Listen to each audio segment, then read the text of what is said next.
Nama saya Esther Wanimbo. Saya tinggal di Karubaga, Kabupaten Tolikara, kampung kecil Mamit. Saya mau cerita tentang pengalaman saya.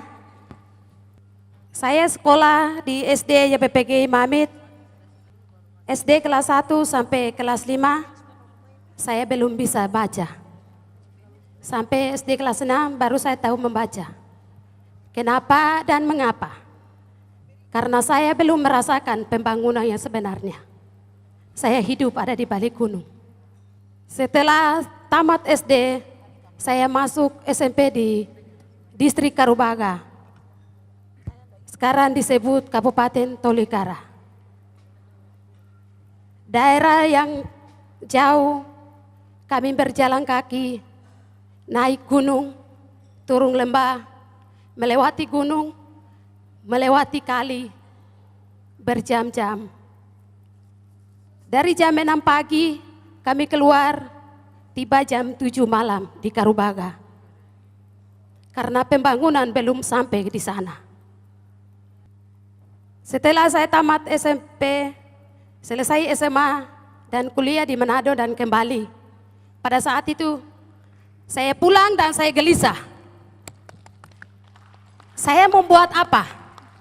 Untuk daerah saya, untuk negeri saya. Untuk tanah saya. Saya harus membuat sesuatu. Dan pada saat itu saya bertanya-tanya dalam hati saya.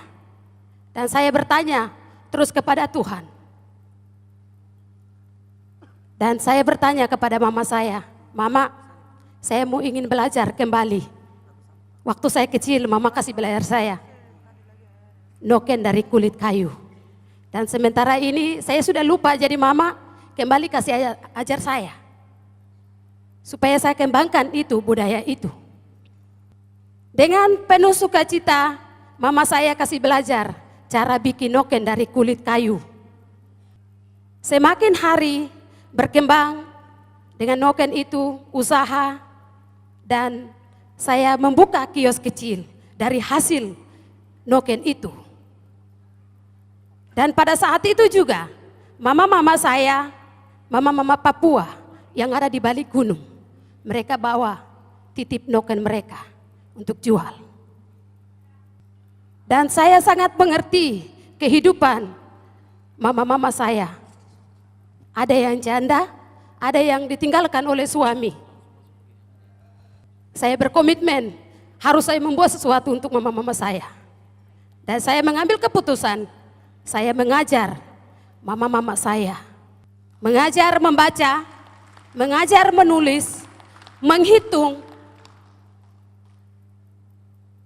Dan di tengah-tengah itu juga saya jadi guru untuk mama-mama saya. Dan semakin hari mama-mama saya, mereka tahu membaca dan menulis.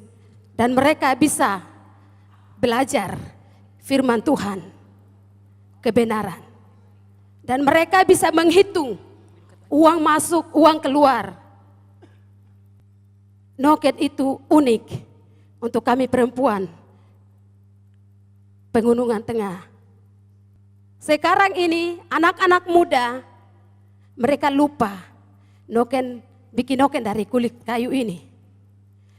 Kenapa? Karena noken dari kulit kayu ini rumit. Makan waktu yang lama. Dipintal, pakai tangan, sampai berbulan. Dan anak-anak muda generasi sekarang mereka memilih benang dari toko. Dan saya terus membantu mama-mama saya supaya mereka terus bertekun dengan budaya yang Tuhan memberikan kepada kami. Lebih khususnya perempuan-perempuan Papua yang ada di balik gunung. Dari noken itu mereka menghasilkan, mereka bisa mendatangkan uang dan untuk mencukupi kehidupan mereka. Karena visi dan misi gubernur dan bupati mandiri dan sejahtera. Bagaimana cara mandiri? Saya terus mengajarkan kepada mereka. Yang sangat luar biasa, mama-mama saya ketika mereka bertekun, dari hasil noken itu, mereka punya anak-anak, sementara ini ada yang kuliah di bagian kedokteran, hasil dari noken itu. Ada yang guru, sementara susun skripsi, ada yang sekolah tinggi teologi. Dan generasi ini mereka akan kembali menjadi terang dan garam untuk kabupaten mereka, untuk Papua, dan untuk dunia. Saya yakin bahwa saya sedang menjalankan stafet Bapak saya. Adalah orang pertama yang mendapatkan cahaya terang itu. Tidak tanpa mengajar, dia mendapatkan cahaya uruf itu. Dan dia kembali mengajar adik-adiknya, dan adik-adiknya bisa jadi mantri, adik-adiknya bisa jadi guru, dan juga pendeta. Dan anak-anak mereka saat ini mereka kerja di provinsi. Ada yang sudah jadi anggota dewan di kabupaten-kabupaten, dan anak-anak berhasil. Itu yang membuat saya terus semakin hari mengajar dan mengarahkan mama-mama saya hidup di balik gunung sana. Noken ini unik. Noken salah satu kebanggaan kami perempuan Papua. Karena dalam noken ini bisa bisa isi sayur sebanyak mungkin, dan juga ubi, dan juga hal-hal yang bisa isi di dalam noken bisa. Dan juga anak-anak kami ketika mereka lahir, kami isi di dalam noken ini. Dengan noken ini terbukti bahwa Gubernur Provinsi Papua Lukas NMB dilahirkan dan dibesarkan di dalam noken, dengan bupati-bupati Pegunungan Tengah dilahirkan dan dibesarkan dalam noken ini. Dan saya bangga sebagai anak daerah yang ada di balik gunung. Anak-anak Papua yang sangat luar biasa bisa melihat daerahnya sendiri, negerinya sendiri. Ada kreasi-kreasi baru muncul di dalam diri saya. Seperti baju yang saya pakai ini. Dulunya kami pakai noken seperti ini. Noken di kepala, terus tas ini saja. Terus sali yang saya punya, anak kecil punya sali yang saya bawa ini. Dulunya pakai ini saja, tetapi ada kreasi-kreasi baru.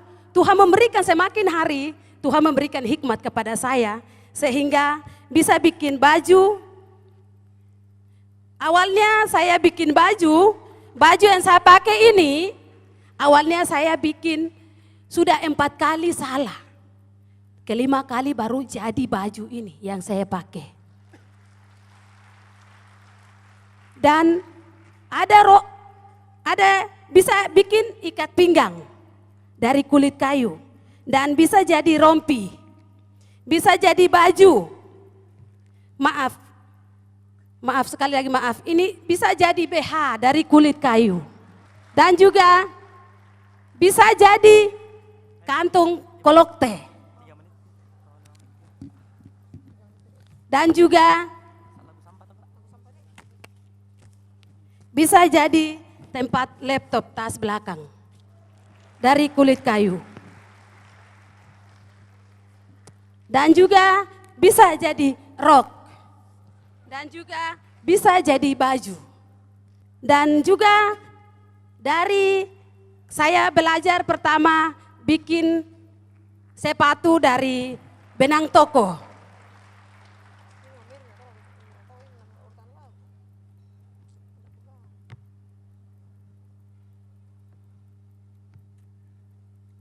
Noken ini warisan yang diberikan oleh Tuhan, pengetahuan yang diberikan oleh leluhur kepada kami perempuan-perempuan yang ada di balik gunung. Dan juga baju dari benang toko, saya bisa bikin baju langsung. Dan juga ini ada baju rasta dari benang toko. Dan ini dari kulit kayu, bisa jadi topi seperti kakak Luna pakai. Perempuan-perempuan Papua punya potensi yang sangat luar biasa. Tapi untuk mengembangkan ini, kami membutuhkan orang-orang seperti Bapak Ibu.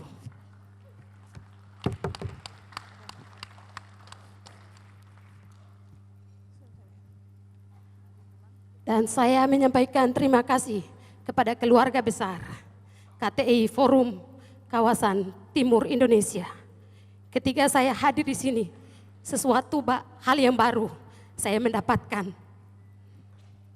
Sesuatu hal yang sangat luar biasa saya mendapatkan dan saya bawa pulang untuk membangun daerah saya sendiri, negeri saya sendiri, kampung saya sendiri.